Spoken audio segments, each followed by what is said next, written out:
Hi Akriti, how are you beta? Hello ma'am, आप कैसे हैं? I'm okay. बिल्कुल ठीक. I hope you remember Aditi ma'am and Manisha ma'am. Of course, ma'am, of course. Of course, I remember all of you. It's so good to see you all after so Same long. here, same here. Same A here. lot of Same. memories coming back. हाँ, Should we start? एक Yeah, minute sure. PP ma'am को बुला लें. Yeah.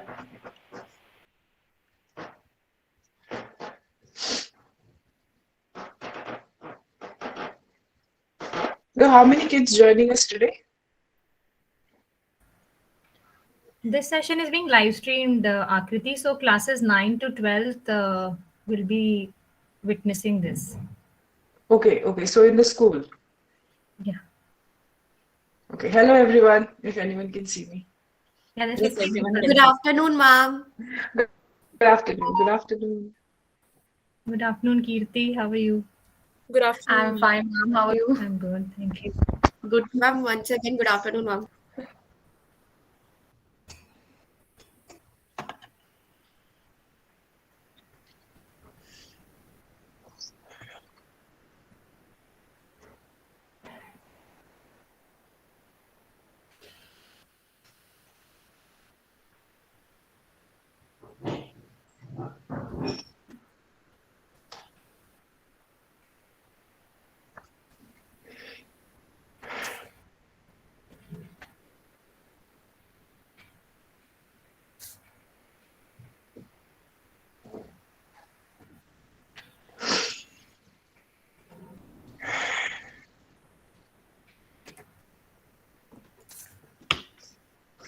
Ma'am आ रहे हैं अभी, बस 2 मिनट रुक जाओ.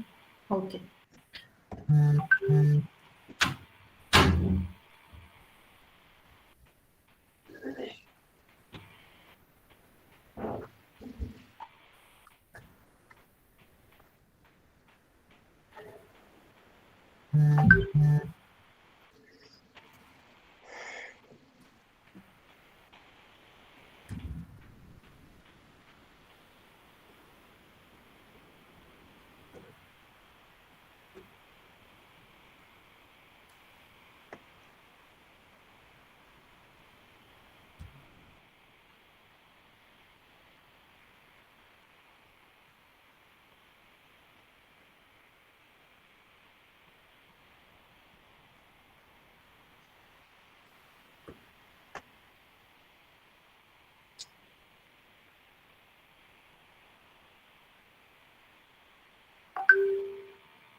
Kirti, would you be presenting your screen to show something or you will just be talking? I have few slides, but then it's basically about strategies, and also if some questions come up regarding that, then I can show something, but I'll just stick to speaking and not sharing Okay. some slides. Okay. Same Kriti, same question to you. Would you be presenting your screen or focus on speaking?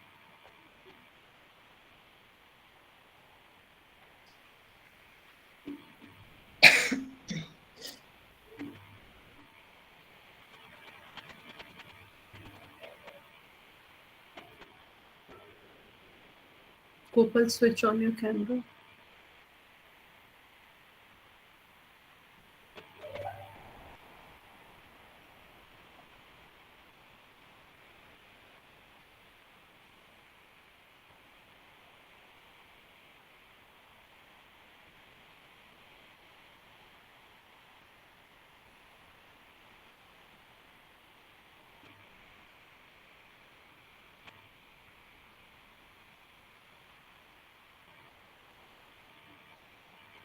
Aditi, आप एक बार ma'am से पूछ लो, should be start? ठीक है ma'am, I'll just go ahead.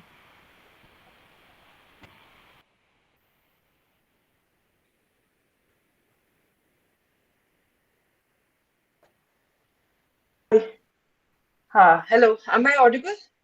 Yes, you are, Akriti. Sorry, I got cut off. I'll be speaking, ma'am. Just speaking. No slide sharing. Okay, okay. Fine, Anna.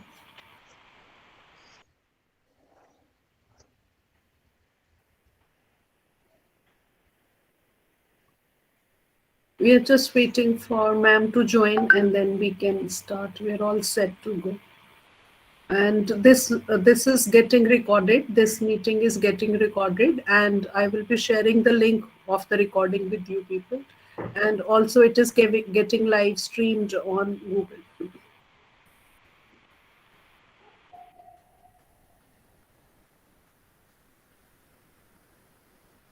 VP ma'am's phone is coming busy. So I think we should start. Okay, sticking to time, we should start. A very warm good afternoon to all present here. Respected Principal Ma'am, Vice Principal Ma'am, Headmistress Ma'am, teachers, our esteemed panelists for the day, and my dear students. Today we are here to discuss a very pertinent issue, and I feel it is time we come out into the open about it and deal with it maturely and responsibly. Substance use or dependence is different from addiction. Many people with substance abuse problems are able to quit or can change their unhealthy behavior. Addiction, on the other hand, is a disease. It means you cannot stop using even when your condition causes you harm. Without taking much of your time, I would like to call upon my colleague, Mrs. Vidhi Oberoi, to introduce you all to the panelists for the day. Over to you, Vidhi ma'am. Thank you, Manisha. Actually, it's my honor, and I'm so proud to introduce to you all Dr. Akriti Peshan. She's our alumnus who passed class 10th from Balbharti, Noida in year 2008. She is a psychiatrist, psychotherapist, and a mental health advocate working at Institute of Human Behavior in Allied Sciences, Delhi. She says she's very passionate about improving women and children's mental health and eliminating the stigma against mental illnesses. We welcome you, Akriti, to the panel. We also have Ms. Kirti Tyagi, a very young alumnus who is a PhD scholar at IITD, India. She has already been doing some research work with some of our students, and children know her. And her research work focuses on cognitive factors associated with positive and negative risk behavior in adolescent. And she is a graduate from Jesus and Mary College, Delhi University, and she is serving as an executive committee member for National Association of Positive Psychology India and is emerging nation member for Society of Adolescent Research USA. We welcome you, Kirti, to the panel, and I hope my children are going to get benefited from today's panel discussion. Over to you, Anagha. Thank you, ma'am. Good afternoon to one and all, and I'll be sharing my views on substance abuse. So, to begin with, this is the story of one of my online friends that actually had a huge impact on me. His drug use started one evening when he was finding it hard to stay awake to study for an organic chemistry exam. A friend directed him to some stimulants that were available in sample form. The result was perfect, and he began using the pills rather innocently. Whenever he needed a boost, it basically to him, it was like a cup of coffee, only better. Despite the drug use, he was a physician with a thriving practice, provided quality care, and had no patient complaints with wife and children that relied upon him and saw him as a great provider. His friends and family admired him and was respected in the community. He enjoyed his status and felt it was deserved, having achieved academically as well as socially since childhood. And then one day, the Drug Enforcement Agency came to the door inquiring about fraudulent prescriptions. The shame and magnitude of his stumble was immeasurable. Not only did he face the legal and professional ramifications of having written improper prescriptions, but also had to cope up with the personal humiliation. To me, drugs are not to be taken lightly as a problem, irrespective of the fact that you're a celebrity, a successful professional, or a common man. And drug use is mostly opted for when you're trying to cope up in a situation where you're emotionally tired and you feel that taking drugs would free you out of the pain. This is the reason why most of the young generation fall prey to this demon. In short, drugs take you to hell, disguised as heaven. To end my viewpoints, I would like to ask Kirti ma'am that there are a lot of pressures upon students to achieve academically. What would you advise these students regarding maintaining a healthy lifestyle?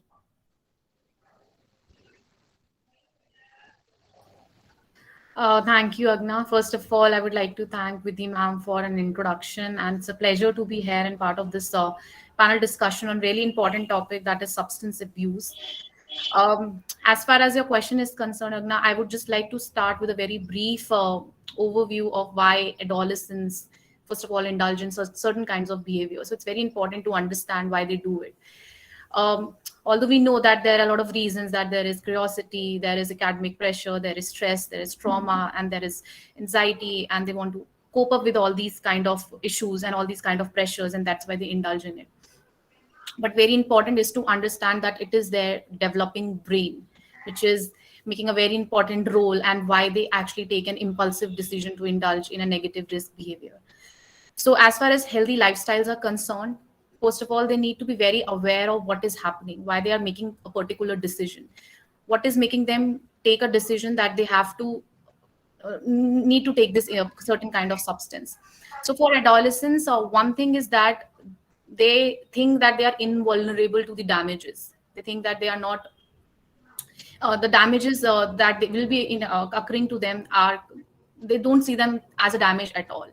So for them, loss is more like that they will lose out of the friendship, or they will lose out of the thrill, or they will lose out of the dopamine they're getting out of it, and that's the only gain that they can see. And for them, so it's like a very simple thing that they are losing something, but it doesn't seem like a loss to them. So as far as this healthy habits and healthy practices are concerned, that's a lot that adolescents need to work on them. First of all, they need to work on their impulsivity. So there's an impulse control area in our brain which actually makes us this is the cognitive area of the brain, which is still in the process of development, and it's not developed fully in adolescence, and it's in the process of development, which helps them to gain control over certain decisions. So I would suggest one of the important things that adolescents can do is indulge in impulse cognitive control activities. So something can be, they can indulge into mindfulness practices, they can indulge into cognitive retraining. Apart from this, I would suggest that they need to identify their emotions well. So they need to understand what kind of emotions they are feeling. So first thing is identify the emotion well, understand the difference between whether they are frustrated or whether they are agitated. Once they're able to identify this emotion well, then comes the part of regulating this emotion and maintaining those emotions. So they need to learn certain strategies which help them in their emotional regulation and self-regulation. Apart from speaking about all these 2 points, also I would also ponder upon how they need to get into a good habit loop. When we talk about a habit loop, we are asking adolescents, obviously there is an urge and they want to do it, and they want to get high level of thrill seeking and dopamine because it's their age. It's not something in their hand, but because the brain is in the process of development, and they are high on a thrill seeking age, and they want to indulge in certain kind of activities. So they will definitely go for and explore for certain kinds of behavior in their environment, whether there are negative behaviors or whether there are positive behaviors. So they need to look for good sources to get dopamine. It's not just there are several behaviors which will help them to get high thrill seeking and high level of dopamine, but they need to understand how to differentiate it. So this amount, so if they are taking drugs and they're doing smoking or something else, and they're getting the same amount of dopamine, they're getting the same amount of thrill, whether it's about any act of substance abuse. So they need to understand there are other ways of get the same amount of thrill.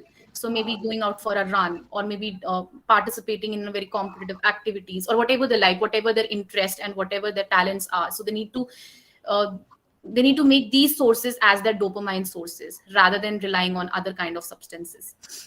Apart from that, they need to get into a good habit loop, that is restructure their thought process and their brain processes.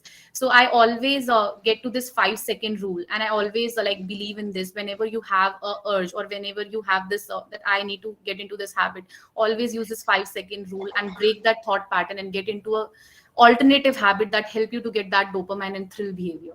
So I think these are some of the points that I can quickly come up with and I can quickly share. I hope I answered your some of the doubts, Anika. Yeah. Thank you, ma'am, for your insightful views. Over to my fellow panelist, Kopal. So, good morning, everyone. And really, ma'am, there were very insightful views which you shared. So, ma'am, I want to start with a quotation that it is not the drugs that make a drug addict, it is the need to escape the reality. I heard a story of a 17-year-old boy named Sohan on TV. The narrator was saying Sohan's grades were falling. He has become moody. He was not attending his practice classes and was not talking to his friends either. Sohan was experimenting with drugs. When I heard the story, a question arose in my mind. Why was Sohan doing so? In my view, teenage is a vulnerable group. And being a teenager myself, I can say that this age group is influenced by many things. And as ma'am said, they are very excited and enthusiastic about trying new things. And this excitement, sometimes they forget to set the limits. And like in the story Sohan did, he crossed the limits of experimentation, and all the symptoms he showed were of becoming an addict. Drug use or abuse, especially for teenagers, has become more of an status symbol than a life threat. Sohan might have initially started out of experimenting by trying once or twice of this, and then that has become an habit for him. So, he being a teenager might have influenced by the prevalence of stories related to drug abuse of celebrities and sports personalities. So, Akriti ma'am, I want to ask about what are your views on this topic? Thank you, Gopal, for this very good question. In fact, I think most often times we fail to realize that there are certain factors which teenagers today face, which we and even somebody who are elder, our parents, for example, did not face. First of all, is the extensive influence of media. During our time, Facebook had just come out. We didn't have, WhatsApp till I was in my second year of college. So now there's a sudden influence of information, be it Instagram, be it Facebook, be it WhatsApp, be it Snapchat, people are calling these days. So all of these media outlets, first of all, give so much information overload to kids these days that any person who does not have the knowledge or the awareness can get easily confused and easily overwhelmed.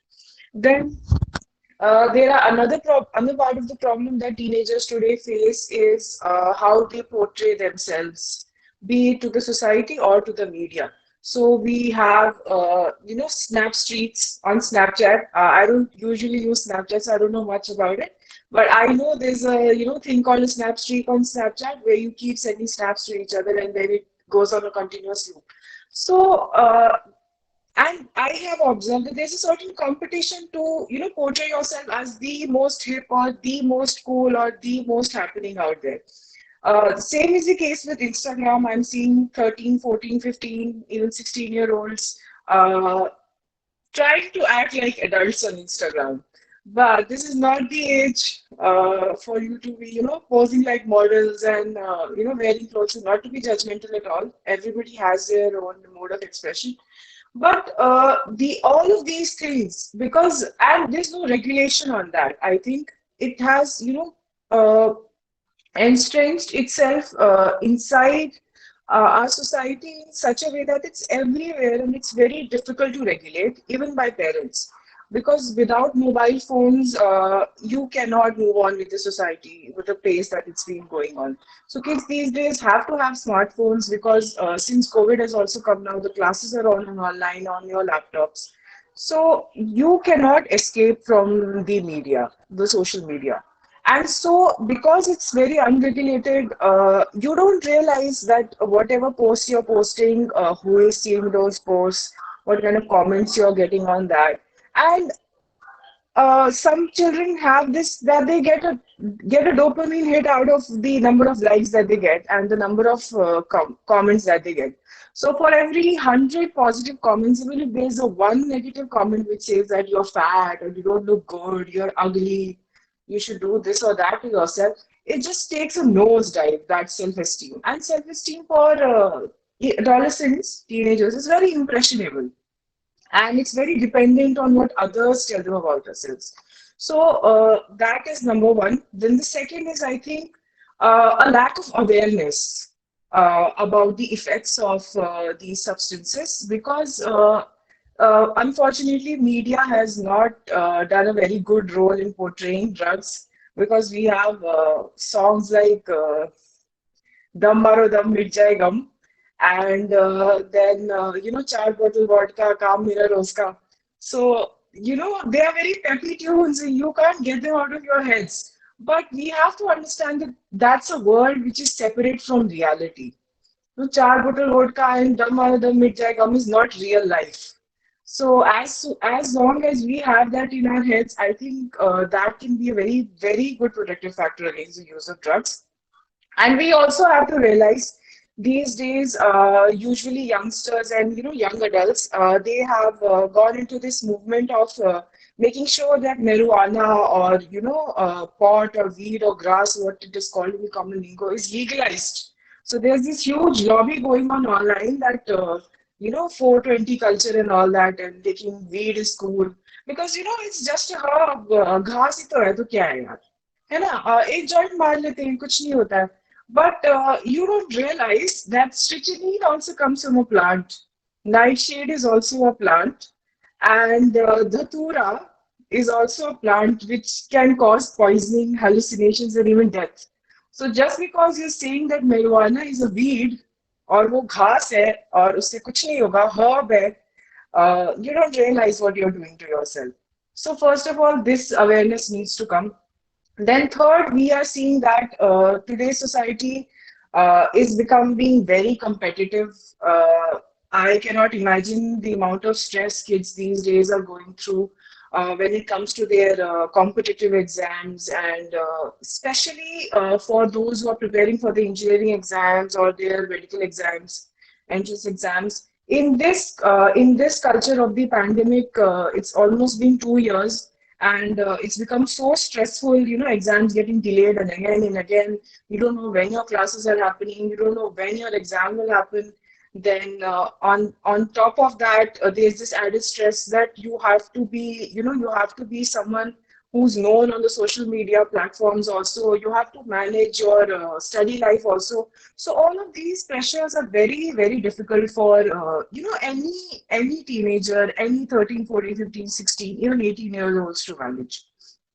So that, I think parents have to play a role in that, because I know regulation is not the answer, and being strict and authoritarian about it, it's not the answer.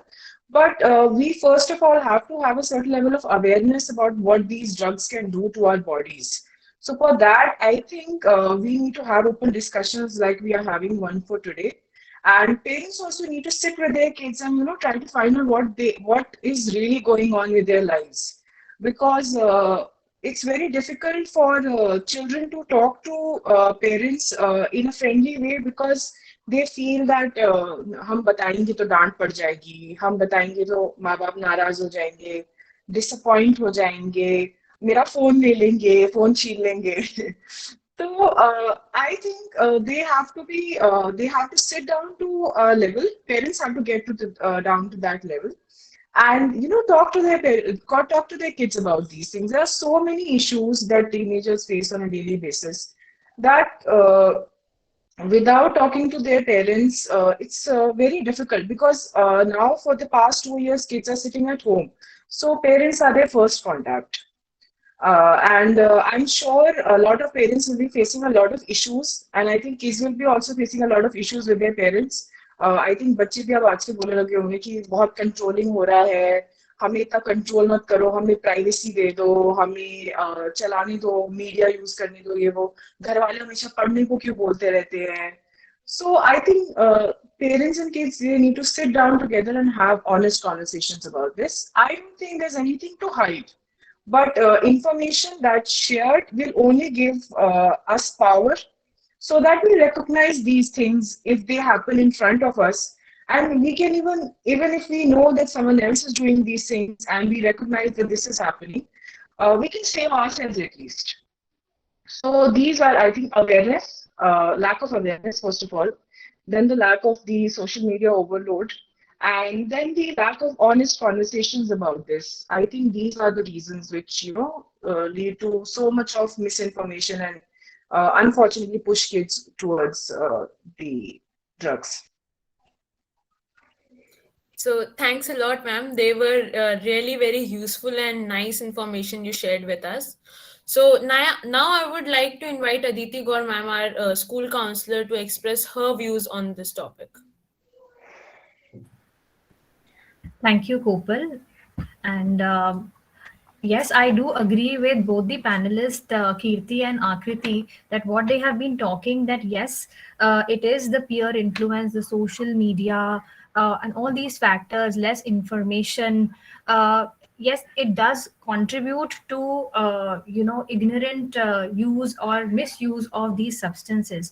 As a counselor, I do empathize with teenagers also here, because I think, as Kirti mentioned, that this is also a time where there are major transformations happening in a teenager's life. It's not only the physical change which a teenager is undergoing, but it is also a lot of socio-emotional changes which are undergoing in a teenager, inside a teenager.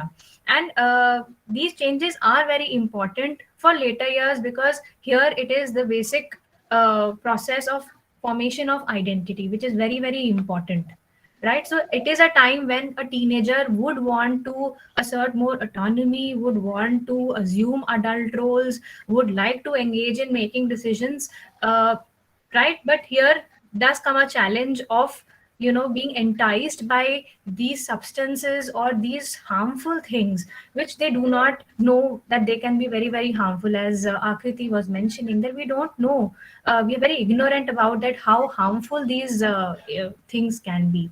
So in my experience of a school counselor, yes, I have come across children who have been found to be using these illicit substances. Like, if I have to name or discuss something, like, we have come across children who have been found to be using substances like e-cigarettes or cigarette, they've been caught smoking in the washroom. And I think these substances, they act as stepping stones for further exploration of more toxic and dangerous substances. But the reason, as a counselor, when I sit down to reflect that why would a teenager or a child so young would indulge in the use of such harmful substances, I do think that yes, peer influence, as Akriti mentioned, it is a very big catalyst, or it plays a very major role in bringing children or making children use these substances. So that need for approval, that need to be included in the peer group, becomes like, it becomes a very important need for the child.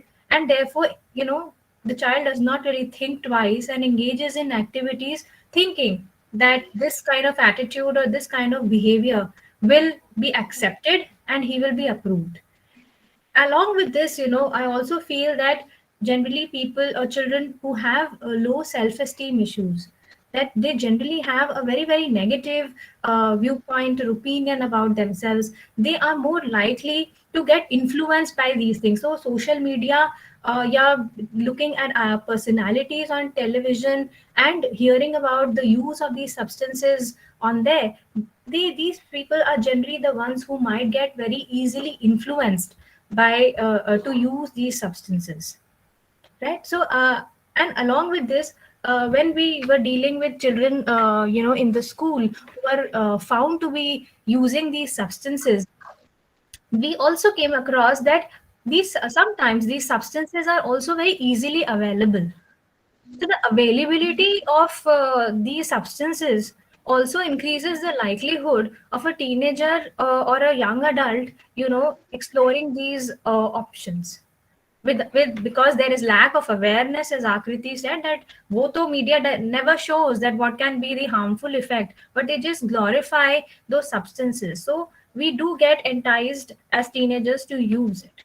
So I think, according to me, these are some of the things which does make a teenager very vulnerable to the use of these substances, right? So, This is something which I felt when I've been dealing with children over the years. I fully agree with you, Aditi, and would like to further add to what you have said that actually children are not unaware. They are very much aware of the risks involved with this consumption. So, Kirti, I would like to ask you what makes children take such risks Yeah. to their health, to their mental status, to the social stigmas attached to drugs. Still, they are taking this risk. So, can you please elaborate more onto this? Yes, ma'am. And as you rightly said, that even researchers have shown that they are very well aware of the negative consequences. And even in my research during my data collection process, I came across adolescents and teenagers, and they were very aware, they were very well aware of the negative consequences. They know that if they do drunk driving, it will lead to an accident. It can lead to an accident, and if they do an overdose or something, it can lead to certain kind of injuries and all that. Even still they do it. So now the question comes at why they are still doing it even they are aware of these negative consequences. Yes, as Aditi ma'am rightly said, one is the availability. It's very easy to get, all these substances, and it's easily available within their surrounding, which is pretty much like the scenario in India. But if we talk about why they are doing it, first is that they think that they are losing out on life.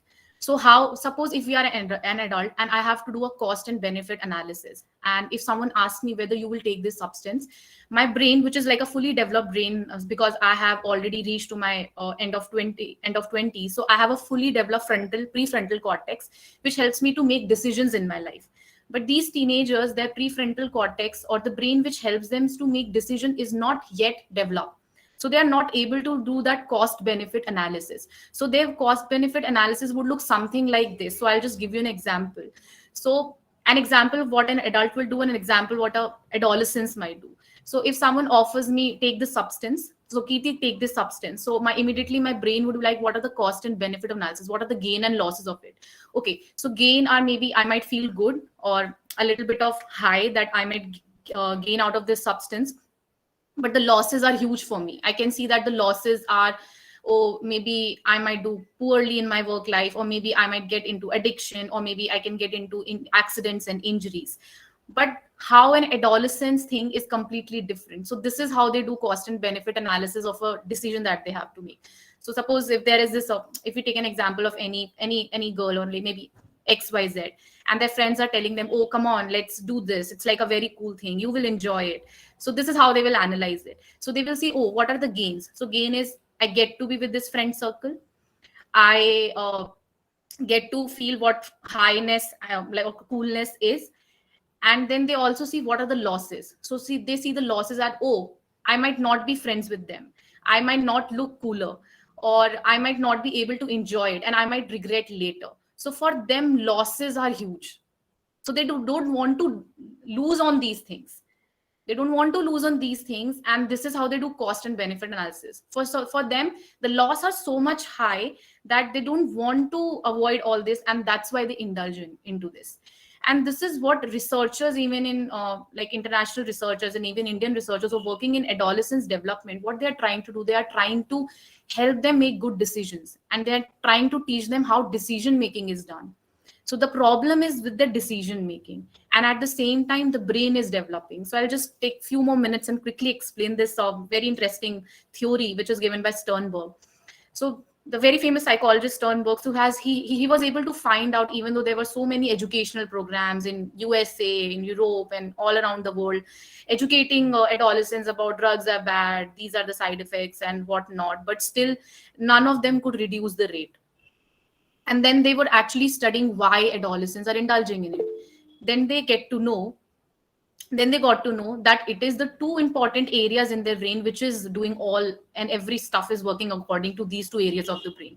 One area of the brain which is called the emotional area of the brain, which is high on reward sensitivity, and other area of the which is our prefrontal cortex, that is the cognitive area of the brain.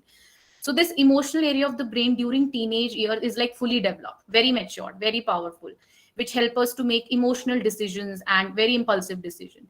But the other brain, which helps an adults to take control on this emotional brain, is still not developed within the teenage years. It's still in the process of development. So how will they get to know what is right for them? And if even if they know what is right for them, how do they control that part of the area, even though it's not developed?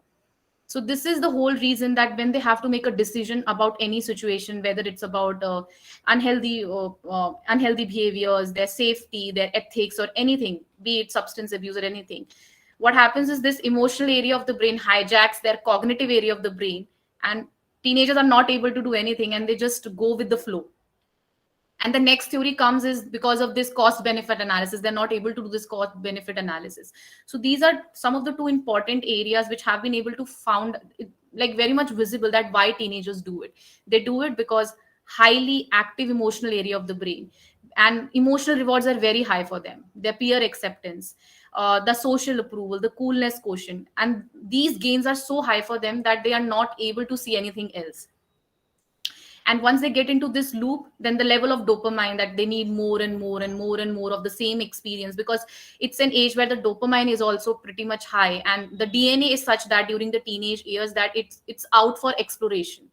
So it's called an age of opportunity. So you see difference between adolescents, that there are adolescents who indulge in negative risk behavior and they get into a bad loop, and then they keep on exploring it. And then there are teenagers who are participating and going in Olympics, doing whatever sort of thing, they are also getting into a loop.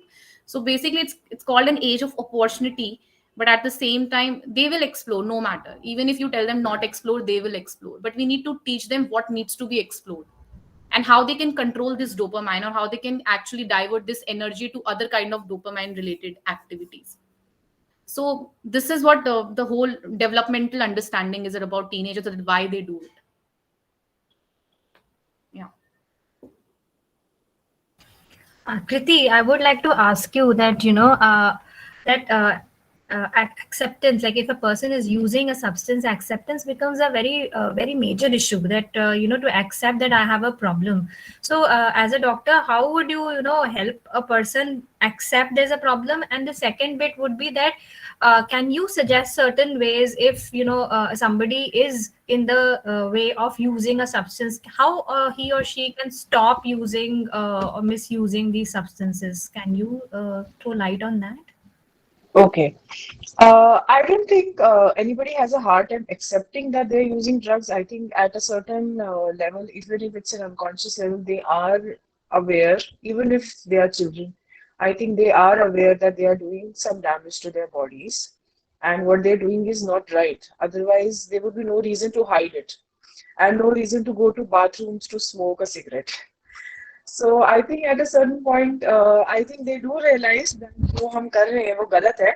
But teenagers do have this habit of getting, adamant about things, and I think it comes to us naturally as humans also that we are very most of the times in denial of our own faults or our own shortcomings. So that is one part of being a human which we all have in us. But yes, if we do find someone that we know that is using something which they should not be using, drugs or cigarettes or whatever for that matter, first of all, I think the best option would be, the approach would be not to directly confront the child. I think before asking कि आप क्यों कर रहे थे और कैसे कर रहे थे और आपको पता है ये गलत है. So rather than taking that punitive approach, we should I think try to sit with the child and try to understand what might be the motivations behind it. I think the first step should be that. After understanding the motivations, I think gently break it to the child in a very calm, empathizing manner, that we do understand that this is a lot to take in for you at such a young age. So how do you think you are coping with it? And what are you doing to cope with it? Or are you able to cope with it or not? Do you have any support at home, or do you have any support of your friends? So what this approach does is, first of all, it helps the child to talk about his or her problems in a very non-judgmental environment. And it puts the onus on the child to realize that if he or she is going through something, they should talk about it. And if they do not have any support, or after talking to them we realize that they really don't have anybody close to them with whom they can share it, because a lot of children not very comfortable in talking about these things, about their own personal issues with their parents. So I don't know how the scenario is changing these days. I do see a lot of parents getting very proactive with this, but it's still very common that parents are more like कि तुमने ऐसा क्यों किया, अब तुम्हें मार पड़ेगी, तुम्हें हमारी नाक कटा दी है, बेइज्जती करवाते हो हर जगह, ये वो, ये देखो उसके बच्चे के कितने अच्छे नंबर आ रहे हैं, तुम्हें क्या हो गया है, मतलब why can't you be more like that person, you know, what's so hard, पढ़ाई तो करनी है तुम्हें, सब कुछ तो दे रखा है, अब क्या पढ़ने से भी तुम्हें प्रॉब्लम है. तो all of these things, you know, it's very difficult for us to understand what a child really goes through at during those moments. So first of all, when we understand the motivation behind it, then the second step would be to offer support to the child. So then after offering the support, we can hope to lightly breach that topic.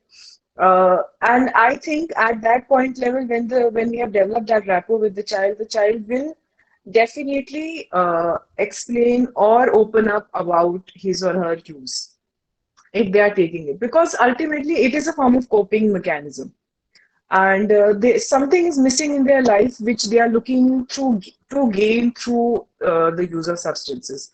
So I think these three steps we should do. We usually do this in our hospital also. It's a technique which is called motivational interviewing. So rather than directly confronting the person because you feel that they might be in denial or they might outrightly refuse. So first we'll try to find out the motivation behind such behavior, then be very empathetic, offer support to the child. And then even if they are saying कि हमने ऐसा कुछ नहीं किया है, what we can do is offer them information about कि okay, these are the types of things which you might be using, we feel you might be using, even if you're not. It's good for you to have this knowledge so that you can know what harm it is doing to you now and in the long run. So I think that is the way to go.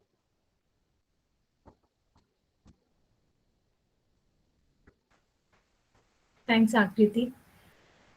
Anaga and Kopal, if you have any question to ask to the panelist. Yes, ma'am. Ma'am, may I start?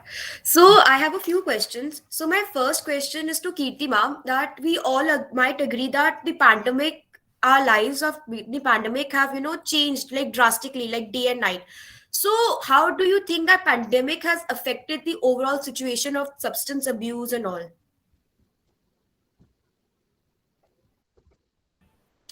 Yeah, thank you for the question, Igna.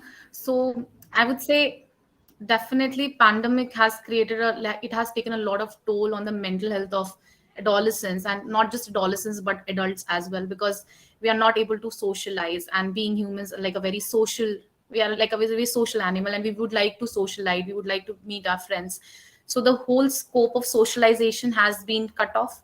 But at the same time, I feel is the availability of the substance still there, if we talk about the concept of substance abuse. So since adolescents are not able to go out, but are they able to gain available to this substance? So I am really not aware whether this is happening, whether they are able to get access to substance. So this coping mechanism, how they are now coping, again, if they are in stress, if they are in any kind of emotional pain, how they are coping. Earlier the coping mechanism was get access to the substance, but is it the availability is still there? And if it's not there, then how they are coping?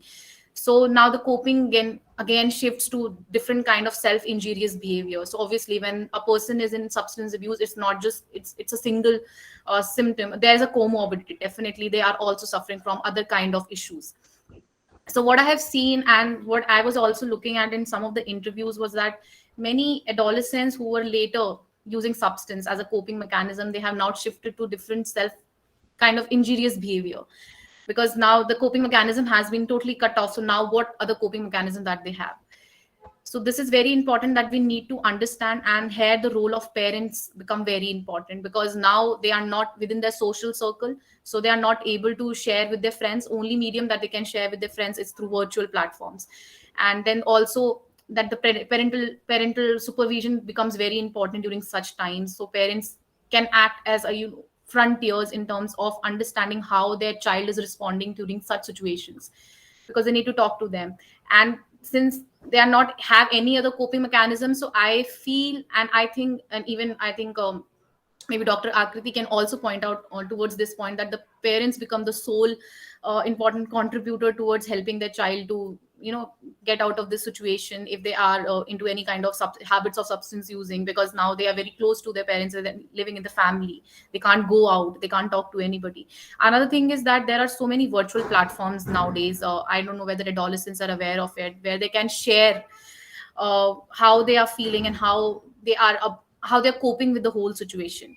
So there are many online platform as well that I'm aware of. So we work with Your Dost, and Your Dost gives you first counseling as free. I know that I'm not here to like promotionalize or something, but the first session they are entirely free for the adolescents, and if they feel that they are not able to talk to anybody, so their anonymity is maintained, you are not nobody can identify you, and you can freely talk to them. So the first session is free with them. Another thing is very important and very interesting thing that I am also working on, is that we are developing video games. So we are developing video games, and we know like how much adolescents love video games. So these video games are based on mental health. These video games teach them how to take care of their social and emotional health. And maybe if someone is not ready to open up, and they are not ready to even talk about it, and they're very shy, and they think there is a lot of taboo in their family, they won't understand. So the first step that they can do, either they can try these online platforms, and other thing that they can do, they can even try these video games and just understand how mental health looks like, and how they can actually cope up with these mental issues that they are facing currently. And one of the games that I can just suggest is this on the UNESCO website. You can go into the UNESCO website on the Framer space, and there is this game, very beautiful game, Bury Me, My Love. And it's a journey of a female, and then she's trying to teach how you deal with certain issues, certain emotional issues or mental health issues, and then how you can cope up with them. So I know there is a lot of bunch of adolescents and bunch of teenagers who are pretty shy about talking about all these aspects, and because they think their parents won't understand, because they think maybe their counselor won't understand, because they think their friends even don't understand. And there are a lot of people who don't want to speak out, and they don't know how. Even if they want to speak out, they don't know how to speak out. So these are some of the digital platforms that they can actually explore, and they're free of cost. Nobody will know you, their identity is also maintained there. So just as a starter, I would suggest all adolescents, all teenagers to do check out these platforms and do start playing these games. And slowly and steadily the effects have been seen, that they will eventually come out and they speak. And even I feel the schools can also use such kind of digital games for their students, and help them to teach what mental health is, because it's a fun way to teach them, and it's a fun way to actually get them into a habituation. Because teenagers all the time get into this, they're using virtual platform a lot, they're into social media. And apart from that, I have also seen that sometimes even the teenagers are telling their parents that they need therapy or they need help, the parents are not ready to invest into it, because they feel it's not an important thing. So if such is the issue with them, if such is the situation in their family, do look out for these online counseling sites, just for a starter. And it's not just Indian, they are international as well, and there are so many international programs that are running on mental health, which gives you free access to certain therapies, and you can talk to the counselor. The first sessions are always free, and then you can tell them that you're a student and you're in need of help. So such options are also available, but the thing is that you need to approach. The first step that you need to take is that you need to do it. There are platforms, there are options. I have given you some options, so do try them if you are not able to go out during this such COVID situation and pandemic situation. Yeah. Thank you, ma'am. That was really a very detailed and an enlightening answer. Over to my fellow panelist, Kopal, for her queries. Just 1 second, Kupal. I'll just add here that yes, as Kirti just mentioned, that yeah, there are online portals available wherein you can seek support, and you can reach out for counseling. Even you can try out what Kirti suggested, but also CBSE's Manodarpan, that website, they have also launched it, and they do provide some counseling there too. And they also have a lot of articles related to mental health and issues. So in case you need some information about topics, about some problems which you are facing, you can visit Manu Darpan also. They also have a helpline, so you can seek counseling there too, and that is also free of cost. Yeah, Kopal, over. Yes, ma'am. We should surely do that. Ma'am, my question is to Akriti, ma'am. Ma'am, in my view, addiction is more of a medical condition which leads to mental disorders. So, ma'am, I would like you to kindly elaborate on this. Yes, definitely, because earlier we had this understanding that substance use is something that someone chooses to do to themselves and they should be penalized for it or thrown out of the society and ostracized for it. But slowly that understanding has changed. In fact, in our diagnostic classifications, also the term addiction has totally been cut off. And now we only use terms such as substance use, harmful use, and substance use disorder. So, as we have already discussed, Kirti has also talked about it. There are so many factors which lead to the use of substances, not just for teenagers, but for other people as well. And there is definitely, first, a lack of awareness. Second, there is a lack of emotional regulation, as Kirti rightly pointed out, because then if there's lack of emotional regulation, you look for other ways to escape or run away or to cope with it. Then another third factor is obviously the teenagers we blame are certainly are developing and not yet developed. Also, they do not have the knowledge or the skills to say no or to stop themselves or to regulate themselves or modulate themselves as per the conditions keep happening. So these are some of the factors. In addition, usually substance use does not come independently. There are some factors. They can be depression. They can be anxiety disorders, because it has been seen through many research and studies as well that some lot of students during their when they're preparing for their entrance exams or when they are preparing in college, they take up cigarette smoking because उससे नींद उड़ जाती है. And everybody knows chai sutta combination is the best when you have to study. As per college going kids, not according to me. Okay, for me, sound sleep is everything, and it will save you a lot of trouble if you sleep 7 to 8 hours in a day uh, and know how to regulate your time. So first of all, these are some of the factors which we talked about cigarette smoking. So they think that it takes away their fatigue and they're able to concentrate better. Yes, nicotine does help you concentrate, but fortunately, not unfortunately, fortunately, it is not the only way which will help you to concentrate. There are many other ways which you can use. They are a little bit tedious. They take a little bit of a habit building, but still much better than getting cancer in the long run.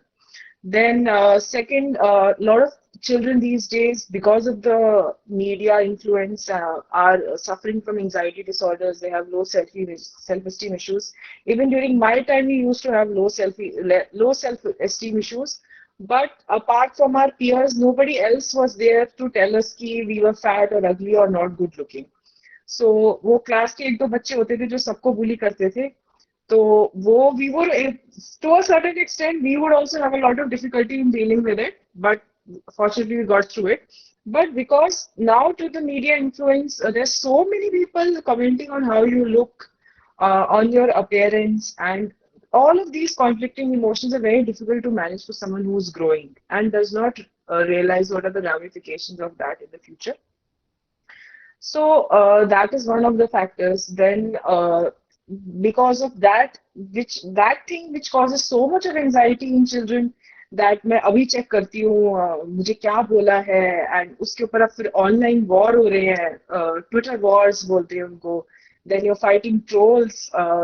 You're wasting your time because those people who are commenting on you are as insecure and as suffering from low esteem as you are.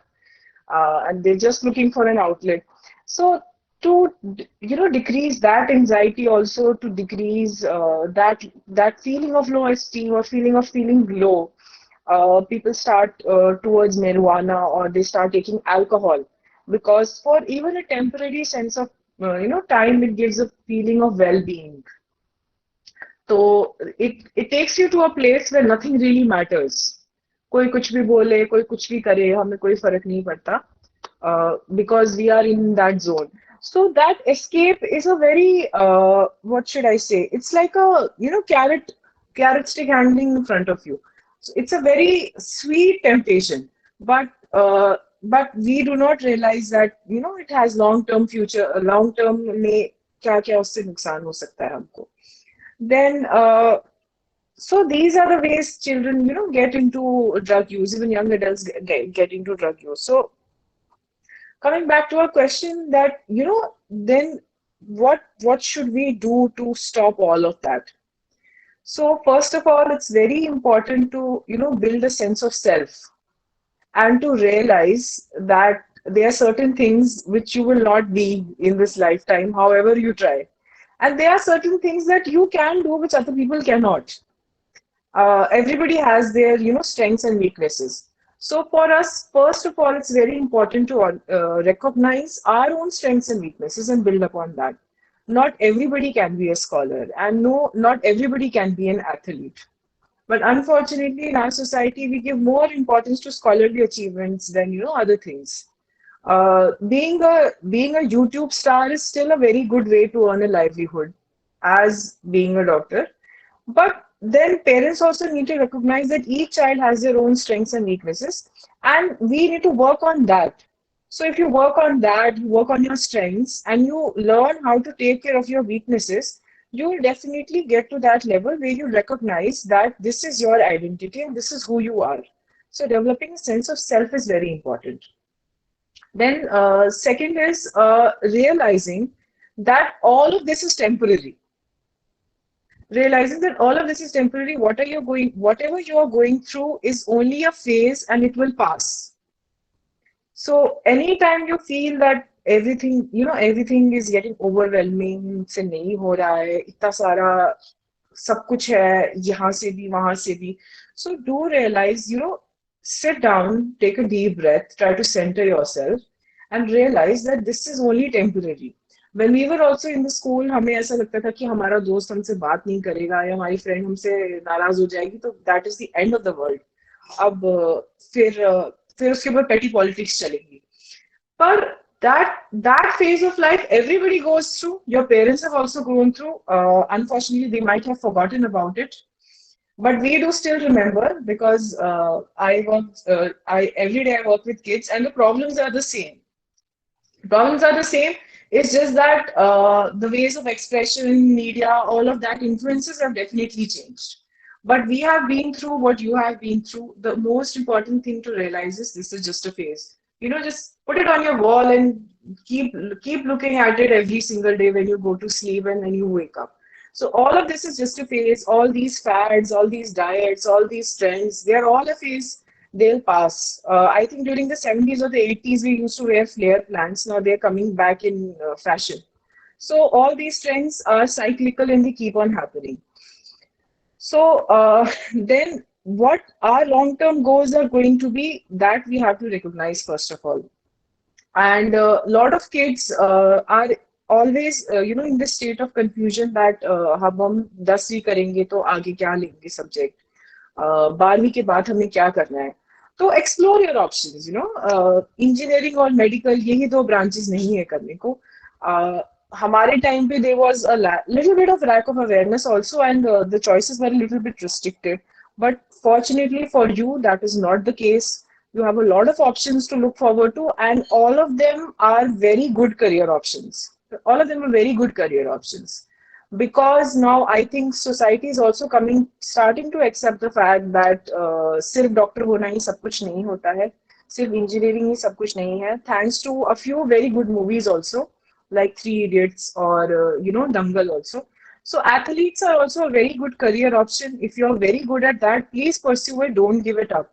If you're very good with music, if you feel that you can pursue that, do pursue that.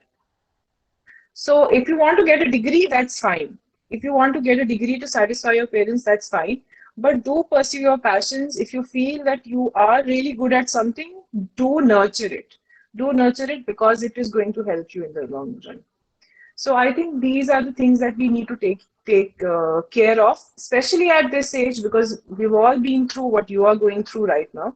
So I think it's important to recognize, number one, everything is temporary. All these things keep on changing, and just because you're going through a bad phase does not mean that that bad phase is going to last forever.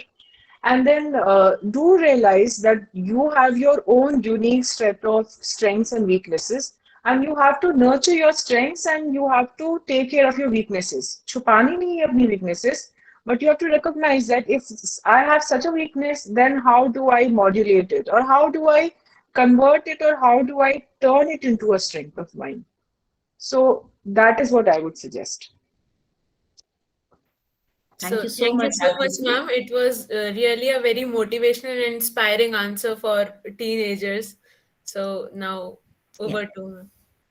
Thank you, Akriti. I wish this could go on and on. It was very engrossing, but looking at the time constraints, I would just request our Vice Principal, ma'am, Mrs. Motwani, to address the gathering. Good afternoon, everyone. Akriti and Kriti, it was definitely a momentous occasion for Bal Bharati to have both of you back, not exactly in the portals of the school, but then digitally and virtually we are again connected. And believe me, I have been sitting all through that 1 hour, and it has been a pleasure listening to and getting enlightened. And I'm sure as student volunteers, Anaga and Kopal would agree with me that this 1 hour has gone by without actually realizing that we have sat through this discussion for 1 whole hour. Yes? Yes, ma'am. Yes, ma'am.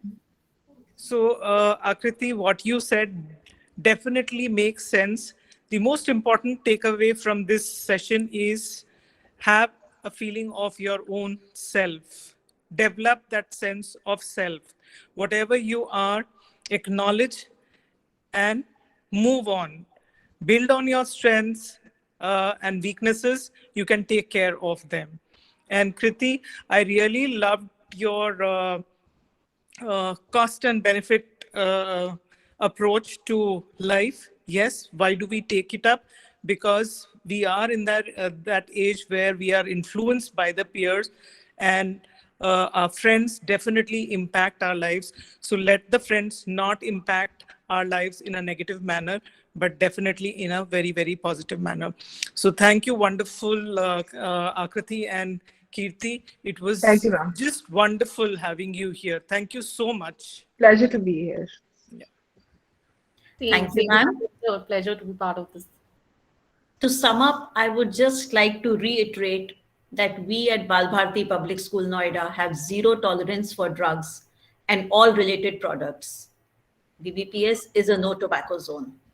Thank you all for joining us today. A special thanks to our respected principal ma'am for her vision and motivation. Thank you, Vice Principal ma'am, for your constant guidance and valuable inputs. Thank you, esteemed panelists, for your views and suggestions, and overall for such an informative session. It really gives me great pride to see our alumni turning into such confident and successful women. Love you both.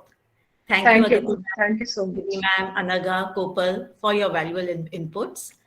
Hoping to have many more such informative interactions and sessions in the future. Thank you, everyone. Namaskar. Thank you, ma'am. Thank you so Thank you, ma'am. Thank you so much. Thank you.